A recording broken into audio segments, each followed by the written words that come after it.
Hi! Let me tell you a sweet little story about Roquefort cheese. Roquefort's one of the most famous blue cheese and it dates back more than 2,000 years.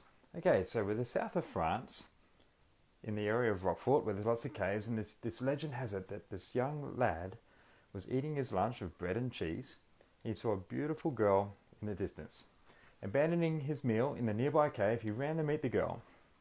And when he returned a few months later after a successful distraction, he found the mold from the cave had transformed his plain used milk cheese into the first Roquefort. Now, this story is not confirmed by historians, but I think it's a pretty cool story anyway, so let's take a little bit of a deeper look into the cave. It's true. It's true there's caves of Roquefort that are used to this day to make Roquefort cheese.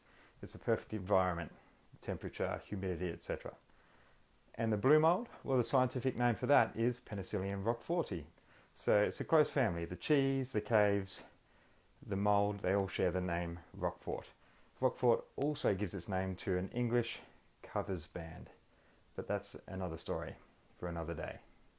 So back to the legend of Roquefort cheese. How did blue cheese originate? Genetically, blue mold spores do not come from food spoiling molds. Moreover, surveys of the caves have not found the Penicillium roqueforti spores in the caves, nor can researchers cultivate them from the cellars. So this leaves just one option. Blue cheese mold probably came from a pathogen in the rye, which has made its way into the flour, which made its way into the baked bread. So most cheese molds that we use these days are carefully cultivated in labs, but some traditional Roquefort cheesemakers to this day uphold the tradition of using bread.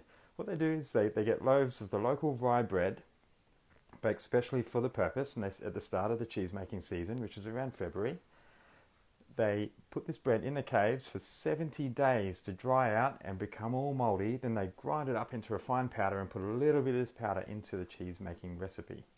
Meaning the blue cheese has probably more to do with the boy's bread than it did the cave. So there you go. There could be some truth to the story after all. Have a good day, guys.